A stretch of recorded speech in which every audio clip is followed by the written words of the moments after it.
There it is. Okay. Welcome everyone. It is April 15th, 2021, 12:30. This is our monthly virtual meeting in reference to the SWIM project, South and Water Main. This is the Charlotte Water Project, Charlotte Water being a division of the city of Charlotte. And these meetings are monthly, so if you enjoy this experience, feel free to come back next month and or check the website to watch all the old ones. Katie's going to be our moderator today.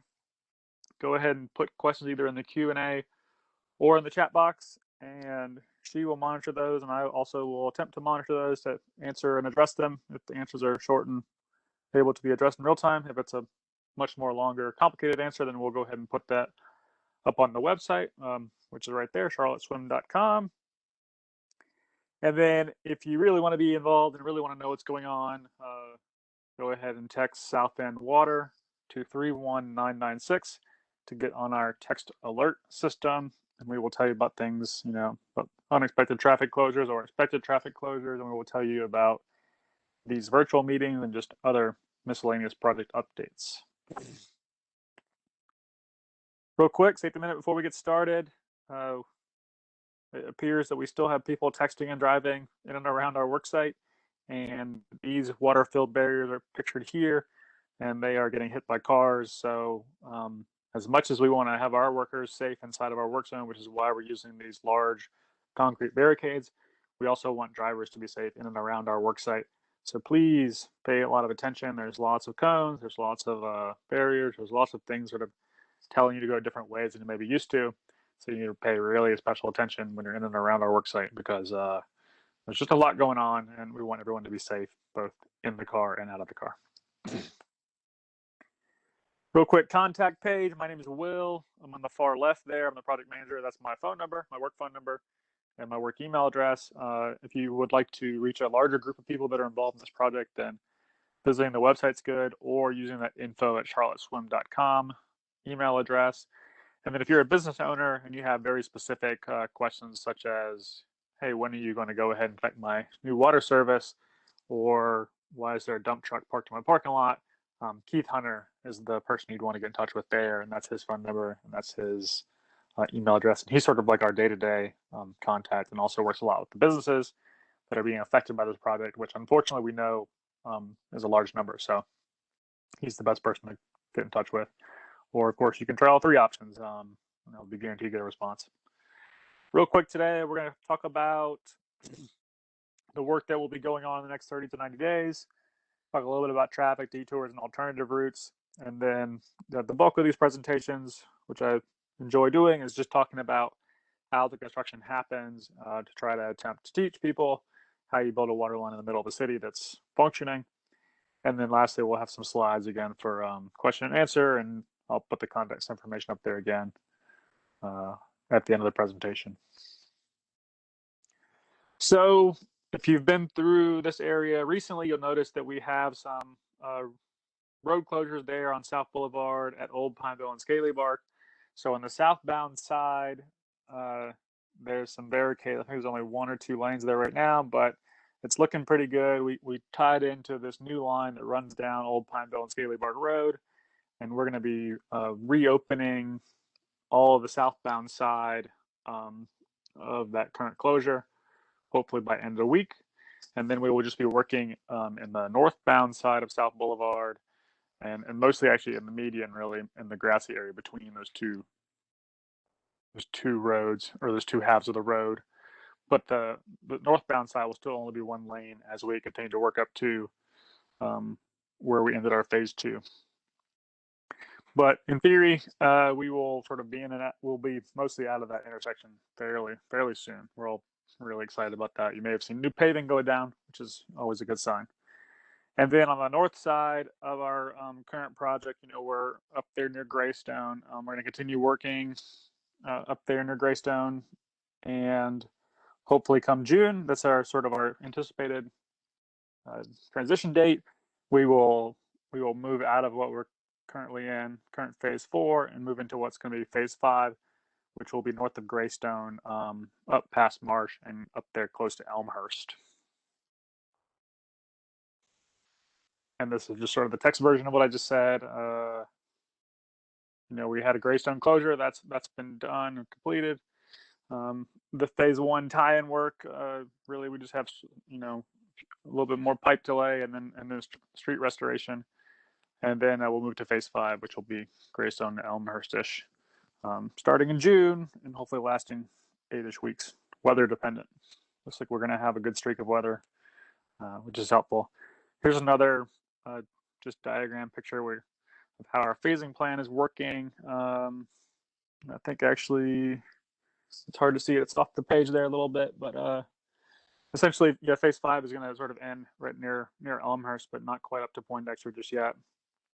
The phasing plan is basically based around where we can put these large valves in the road, and just for a little information, we essentially are building from large valve to large valve, and then that way we can go ahead and test that section of the pipe. And now that we've finished phase one, we can go ahead and start activating that line, and everyone will be on the new pipe as we move north.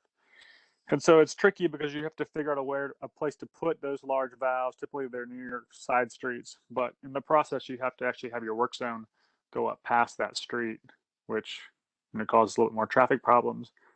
But that's just sort of how the best way to do it, as opposed to trying to close a much longer stretch and having fewer valves, or putting in more valves and having smaller stretches. Then that you run into money problems and you run into traffic problems. So we've found a middle ground here to make our phases a good size, to where we're not closing 5 to 6 blocks at a time, but we're also not putting in valves every too often. So okay, a little bit about traffic detours. I mean, these are basically the same from last month. Northbound traffic, if you don't need to be in the area, you really would need to try to go down Clanton, or South Tryon is the best place to be trying to drive right now. If you need to be on the east side of the road, you can sort of move through the neighborhoods via Hollis, Hartford, and Greystone if you live over here in Madison Park or Sedgefield. And then if you're needing to access the west side, South Tryon or 77, if you're just trying to go uptown or trying to get to South Charlotte, really, you should be using Clanton and a remount to get to I-77. That's going to be your best routes. There have been some issues with traffic around the Chick-fil-A. So if you're trying to get to Chick-fil-A, your best choice is to come down Clanton and then go northbound, so you can turn right into the Chick-fil-A, as opposed to trying to make that left turn coming southbound. Okay, let's talk about sort of how things are getting built. We talked about this Greystone closure at our last meeting, and Greystone is now reopened. Here's sort of the picture of them getting ready to resurface this section of Greystone. You can see that's a compacting roller, getting really good compaction there before we pave back over it. Here's the pavement actually going in. Oh, you can't see, you can kind of see the valve box here just above. So this is the valve box before the pavement is added, and now you can see the valve box as the pavement is added around it. It ends up being flush in the street once the pavement is done. There's just some more pictures of that paving. It's always exciting to drive through and see paving being done. It's it's one of the last steps, and it really means that the work has been completed in that area. It's exciting. And then here, of course, is the water truck coming and cleaning and washing off all that surface before the road gets reopened and everyone celebrates. So I was talking a little bit about the 30-inch line that we had to tap this new 24-inch line into. Here's a picture of that connection that was done right there at the corner of Scaly Bark and Old Pineville and South Boulevard. The 30-inch line is old and runs all the way down over to Woodlawn and over to the corner of Park and Woodlawn, and then it runs all the way up, and it kind of runs over down Freeland over to South Tryon. So that's the big connection point for this new 24-inch line that's going to run down South Boulevard. And so we tapped that line and added this new section to it, we're adding this new 24-inch line into that 30-inch line. And here's a picture of after that connection was made. It's wrapped in plastic. You can see it was sandbagged and ready for concrete to be poured around it. Here's the concrete pour. Looking down in the trench box there, you can see, and that's going to It's going to provide some thrust blocking and then also just sort of hold everything in place there. Now as a single piece. The 30-inch line is, I hope I can get this right, pre-stressed reinforced concrete cylinder pipe. And so there was some reinforcing that had to be chipped away before the tap was made. And so as part of, restoring it and reinforcing that concrete pipe, this concrete is poured around the connection. And then here's what it looks like when it's done. This is looking back over towards the old Pineville side of it. You can see we've backfilled in here now. These PVC pieces, I believe that's where the valve stem.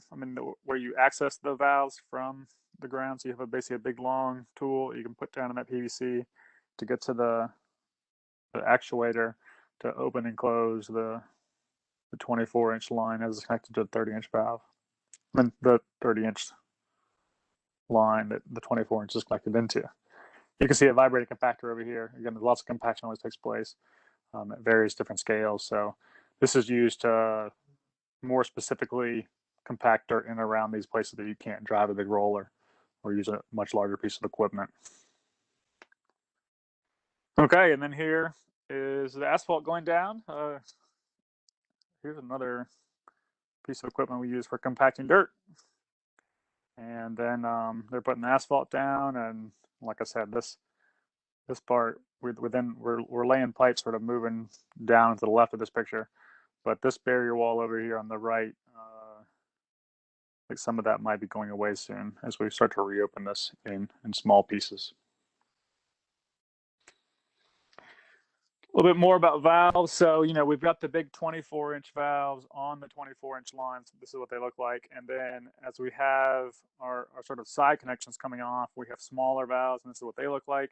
And a lot of times, almost all the time, these assemblies are put together, up on the ground surface, not down in the trench. It's easier to go ahead and assemble them. You can see all the nuts and bolts, the holes together. So you put all it together up on the surface, and then you put slings around it, and then you can pick it up and you can lower this whole thing down into the ground as you're making your connection. So this is what it looks like when it's actually lowered down into the ground. And then you come in and go ahead and you put your final connection pieces in here to go off the side. This actually goes up under the open lane of traffic to access services outside of our barrier wall placement over there, typically on one shoulder or the other.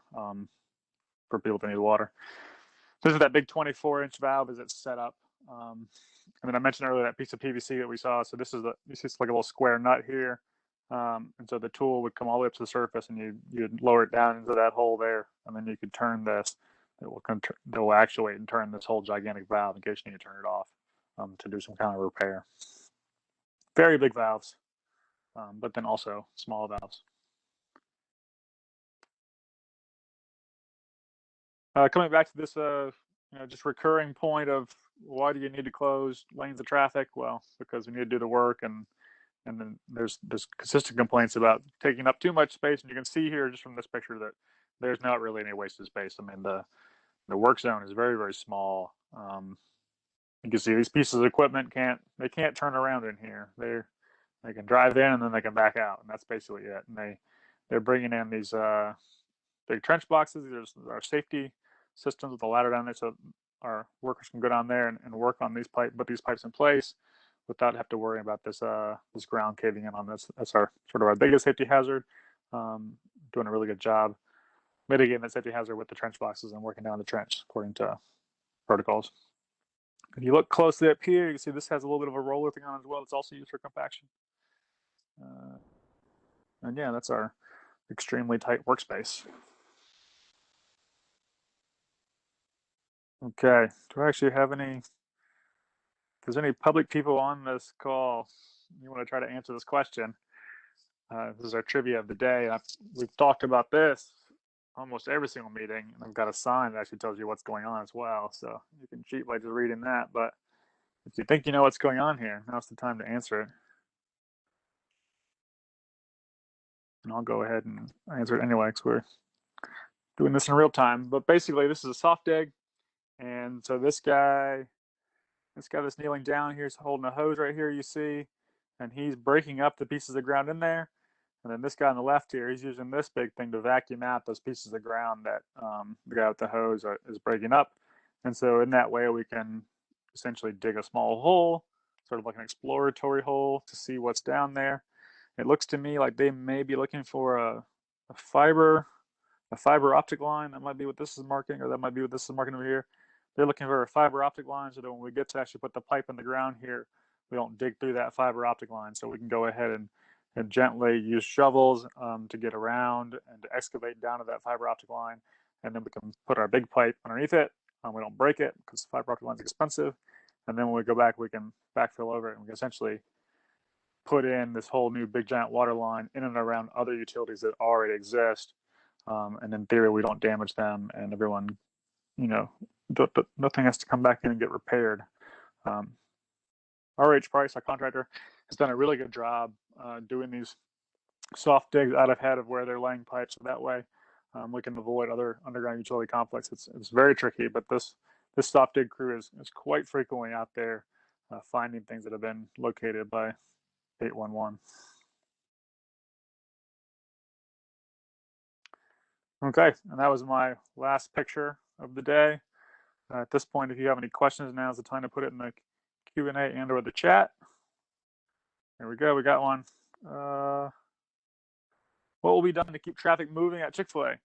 It's already a hazard and causes big northbound delays. Yep, we've been in communication with Chick-fil-A, and we've been trying to encourage them to do various things. But for the most part, they are a private business, so we don't really have any control over them. When we move to phase 5, there's going to be a section. We're going to be moving up the barrier wall, and it's going to be directly out in front of Chick-fil-A. So northbound lane will be there'll only be one lane there. Right now, there's 2 lanes.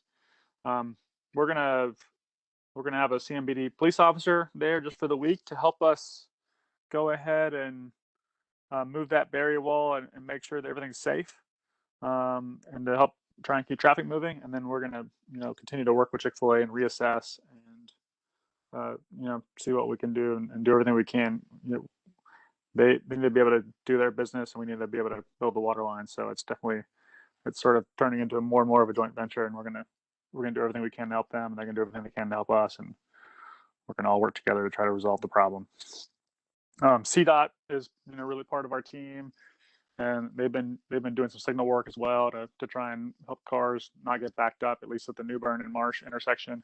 They've been watching traffic lights as well, and yeah, I think that there is one maybe piece of good news, and I see John has actually commented there as well.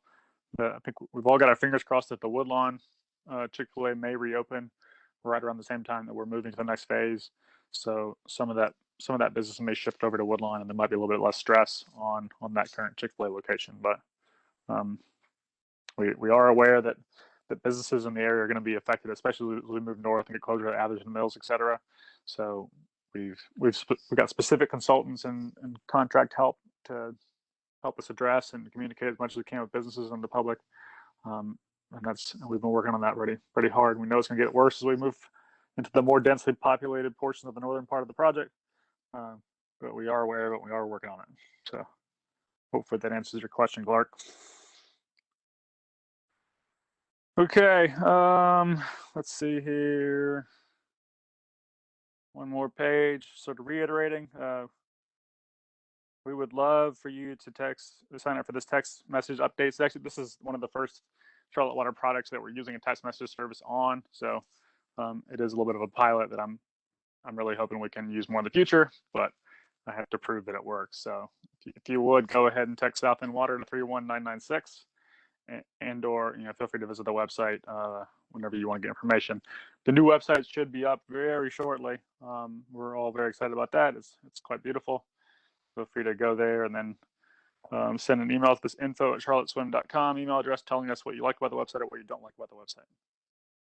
We'll make improvements. And here's the communication slide one more time. My phone number on the far left, Keith's phone number on the far right, and all the other stuff and ways to get in touch with us. So thanks again for your time. Thank you for coming to the April meeting, and we'll see you in May. And or if you have information or questions about the project, feel free to reach out. I always love talking, teaching people about how this stuff happens, and I think it's really important. And I'm willing to talk your ear off if you'll give me the time. And if you want some specific picture or something specifically addressed in a future meeting, yeah, send an email directly to me. Otherwise, y'all have a good day. Thank you, and goodbye.